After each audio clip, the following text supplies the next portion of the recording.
15 years ago, my own parents threw me out of the house when I was 13 years old.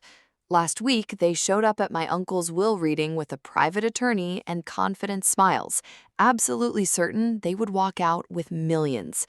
When the attorney opened that sealed envelope and started reading, those smiles disappeared, one clause at a time. And when she reached clause 7, my mother shot to her feet, face chalk white, mouth hanging open in disbelief.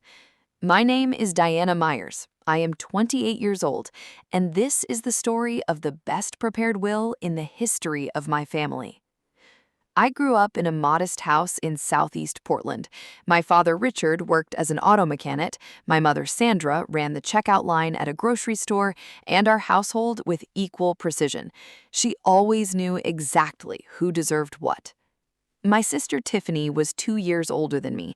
She had mom's golden blonde hair, mom's bright blue eyes, mom's easy laugh. I looked like our late grandmother. Brown hair, brown eyes, quiet disposition. Mom never said it was a bad thing. She just never said much about me at all. The differences showed up everywhere. For Tiffany's 15th birthday, Mom threw a party with 15 guests, a 3-tier cake from the bakery, and a karaoke machine rental. For my 13th birthday, 3 months later, it was the 4 of us around the kitchen table with a marked-down cake from the grocery store. The frosting said "Happy Birthday" with no name, a generic leftover from someone else's canceled order. When I was 12, I discovered Tiffany had a college savings account opened when she was 5. 8 years of deposits, thousands of dollars. I asked Mom why I didn't have one.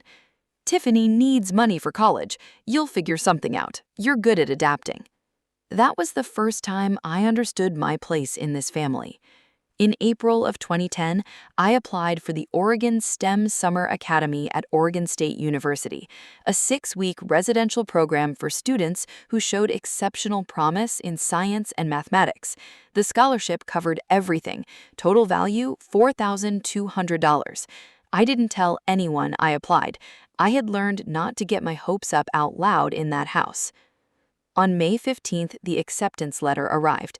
Out of over 2,000 applicants, 50 students had been selected. I was one of them. For exactly one afternoon, I felt like I mattered. Then Tiffany found out about a performing arts camp in California. 3 weeks, no scholarship, $800. That night at dinner, Mom announced the solution she had already decided.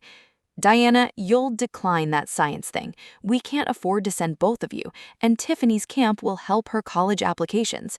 She said it like she was discussing meal planning, not crushing someone's dreams. The words came out before I could stop them. No. The whole table went silent.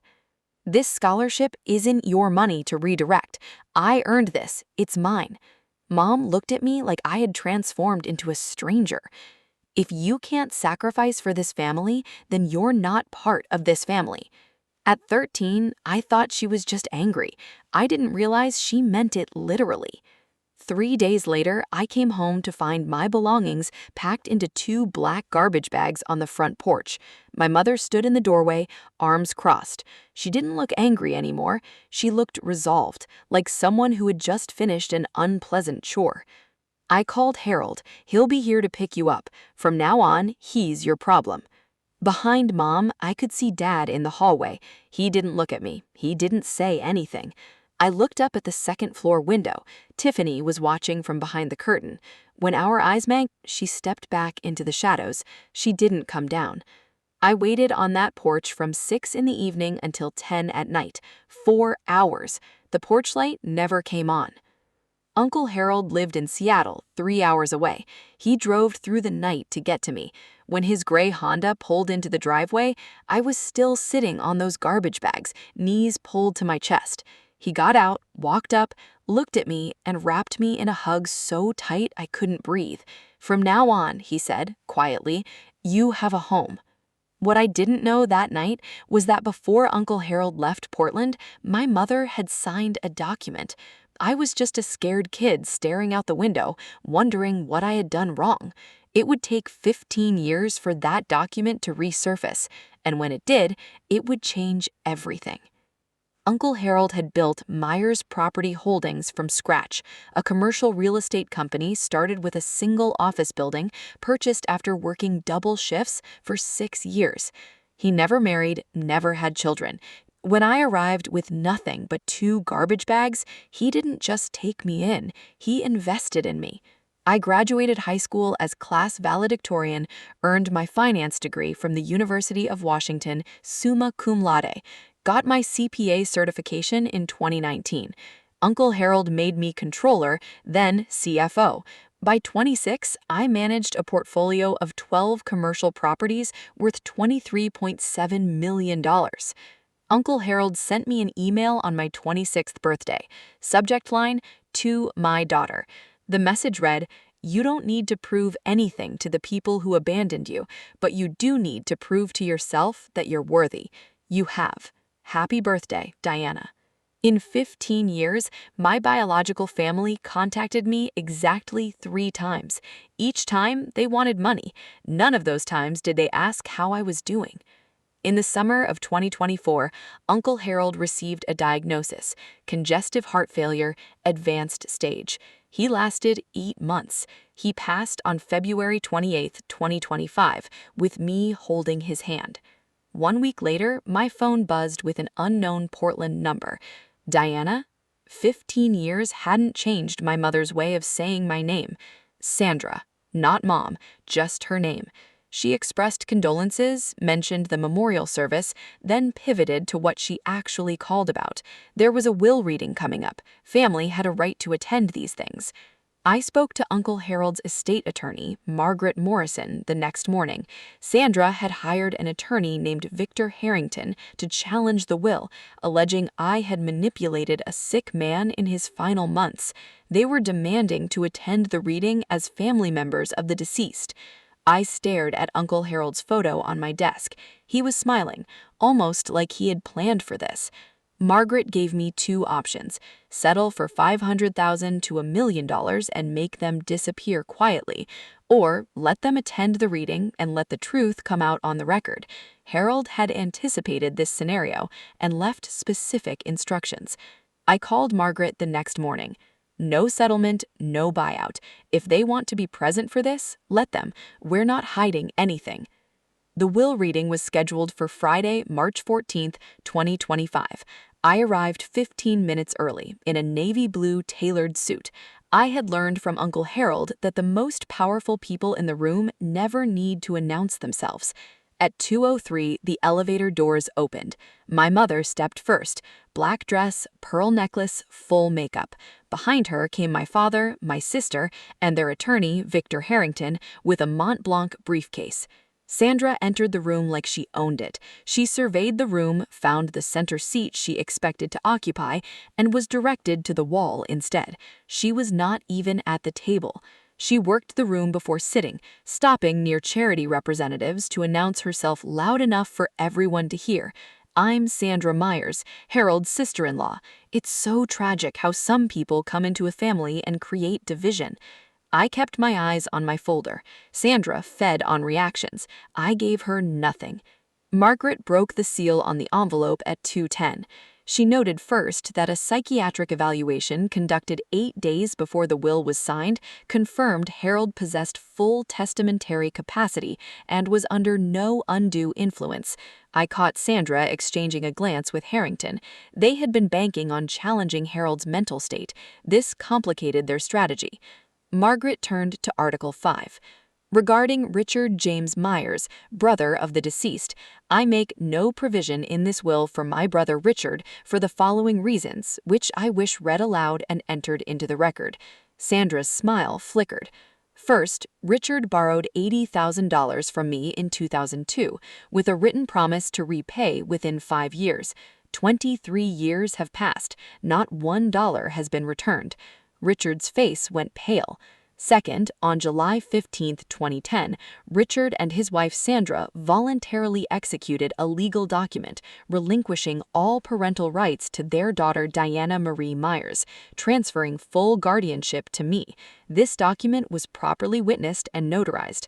By legally terminating their parental relationship with Diana, Richard and Sandra severed any claim they might have had to inherit from me through her. Richard has no standing to challenge this will on grounds of family connection. Sandra shot to her feet. What does that have to do with anything? Margaret produced the original document and laid it on the table. Sandra stared at it like it was a live grenade. "This is insane," Sandra said.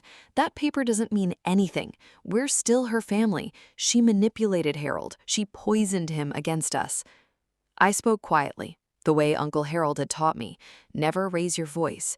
Make them strain to hear you. "Sandra, you made a choice 15 years ago. You put my belongings in garbage bags and left me on a porch in the dark. Then you went inside and signed a document giving me away. I was 13 years old. That was your decision, not mine, not Uncle Harold's, yours. Everything happening today is simply the consequence of what you chose to do that night." Sandra's mouth opened. No words came out. "I don't hate you, but I also don't owe you anything. You made sure of that when you signed that paper." Margaret cleared her throat. "I haven't yet read Clause 7. Sandra sank back into her chair. Margaret turned to page 12. "Article 7, Designation of Sole Beneficiary. I hereby bequeath the entirety of my estate, including all real property, investment accounts, and liquid assets, to my legally adopted daughter, Diana Marie Meyers." Adopted. The word hung in the air like a thunderclap. Sandra's face went white, actually white, like someone had drained the blood from her head. "Adopted?" Richard's voice was hoarse. "Since when?" "Mr. Harold Meyers formally adopted Diana Marie Meyers on September 12, 2012, when she was 15 years old. As Mr. and Mrs. Richard Meyers had already legally relinquished their parental rights in 2010, no additional consent was required." Tiffany stared at me. "So you're not even related to us anymore?" "Not legally, not since Mom and Dad signed me away." Margaret continued reading Harold's words. "Diana is not merely a beneficiary. She is my daughter in every way that matters, legally, practically, and emotionally. There is no one more deserving of this inheritance, and no one I love more." My vision blurred. I blinked back tears. Sandra was shaking her head like someone trying to wake from a nightmare. "Victor, tell them this can't be legal." Victor Harrington said nothing, pen motionless. He knew the case was over. Margaret reached into her folder and withdrew a sealed envelope. Mr. Meyers left a personal letter for Diana with instructions to read a portion aloud if Diana consents. I nodded. Margaret unfolded a single handwritten page, Uncle Harold's familiar script. "Diana, if this letter is being read aloud, it means things happened exactly as I expected. Your biological family showed up looking for money they never earned from a man they never cared about. I'm sorry you have to go through this, but I know you're strong enough to handle it. You came to me as a wounded child, thrown away by people who should have protected you, but you didn't let that define you. You transformed your pain into determination, your loneliness into independence, your rejection into resilience. I have never been more proud of anyone in my entire life. I didn't save you, Diana. You saved yourself. I just gave you a place to do it. Don't let them make you feel guilty for surviving them. You owe them nothing. You owe yourself everything. I love you, Diana. Forever your father, Harold." Tears were streaming down my face. I didn't try to stop them. Sandra made one final play. Voice shifted, the anger replaced with something meant to sound like wounded motherhood. "Diana, sweetheart, I know things were hard. I made mistakes, but we're still blood. Can't we talk about dividing the estate fairly?" I wiped my eyes and looked at her. "You gave up the right to call me sweetheart 15 years ago." Then Margaret turned her iPad to face the room. She read from an email Harold had sent Victor Harrington in 2022. Subject, terminating services. "Victor, I am ending our professional relationship. Your advice that I include Richard in my estate plan despite his financial exploitation and his treatment of Diana is unacceptable." She looked up at Harrington. You previously represented Harold Meyers. You were terminated because you advocated for Richard's interests over Harold's wishes. Then you accepted this case against his estate without disclosing that conflict of interest to your current clients. Victor's face went gray. He stood abruptly, grabbed his briefcase, and walked towards the door without looking back. "Victor!" Sandra called after him. "Victor!" The door closed behind him with a soft click. Sandra stood frozen, abandoned by her own attorney in front of everyone. Richard hadn't spoken in minutes, slumped in his chair, staring at the floor. Tiffany was crying quietly. Sandra turned back to me one last time, the mask completely gone, just desperation underneath, and beneath that, the first stirrings of something that might have been regret. "Diana, we're still a family, aren't we? Blood is blood." I stood up from the table. "Sandra, you stopped being my family on July 15th, 2010. You signed the document yourself. I didn't make that choice. You did. I don't hate you. I actually feel sorry for you, but you have no claim on me. Not legally, not emotionally, not in any way that matters." I turned to Margaret. "Can we continue?" Sandra sat down heavily. She didn't speak again. Before I left the room, I stood and spoke one final time. "Uncle Harold took me in when I was 13 with nothing. He gave me a home, an education, and a family that chose to love me. With this inheritance, I'll be continuing everything he built. I'll also be establishing the Meyers STEM Scholarship for children from difficult family situations who need someone to believe in them." My eyes found Sandra one last time. "Harold taught me that family is about choice. The people who show up for you when everything falls apart, those are your family." I sat back down. Thomas Graham, the auditor, began to clap. Others followed. Sandra didn't move. She walked out at the end without another word. I watched her go. This woman who had thrown me away like damaged goods, who had signed papers to make it legal, who had shown up 15 years later expecting to profit from her cruelty. I felt the strange emptiness that comes when a chapter finally closes. What followed was quieter, but just as complete. Victor Harrington was suspended from practicing law for 6 months by the Bar Association for his ethical violations. Sandra sent one email asking to reconcile. My response was 4 sentences. "I forgave you long ago. For myself, not for you, but I don't want a relationship. Please don't contact me again." She didn't reply. Tiffany wrote a handwritten letter, no excuses, no requests, just an honest acknowledgement that she'd watched from her bedroom window that night, saw me sitting on the porch with those garbage bags for 4 hours, and never came down. She called herself a coward, said I deserved better from my older sister. That letter was the first honest thing anyone in my biological family had ever said to me. I wrote back with 3 simple conditions: no contact through our parents, no discussions about the inheritance, and I could end any conversation without explanation. If those conditions worked, we could try a 15-minute monthly video call.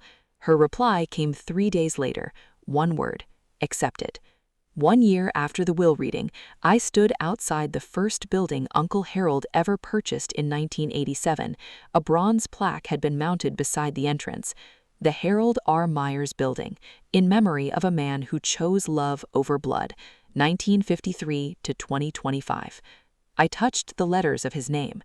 The Meyers STEM Scholarship had awarded its first grants, 5 students from difficult family situations, each receiving full funding for summer science programs, the same kind of program I had been forced to decline at 13. My best friend, Elena, stood beside me and looked at the plaque. "You okay?" I thought about it. "I'm peaceful," I said. "That's even better than happy." Here is what I want you to take from this story. You don't need anyone's permission to know your worth. You have every right to set boundaries, even with family, even with parents, even with blood. Forgiveness is something you do for yourself. Reconciliation is something you choose for yourself. These are 2 different things, and no one gets to decide which one you offer. Your story is yours to write. Thank you for staying with me through all of this. If it resonated with you, if you have ever had to find your worth after someone tried to take it away, I hope you know you are not alone. Subscribe so you never miss a story like this one, and drop a comment telling me, would you have written back to Tiffany? I read every single one. Until next time, take care of yourself.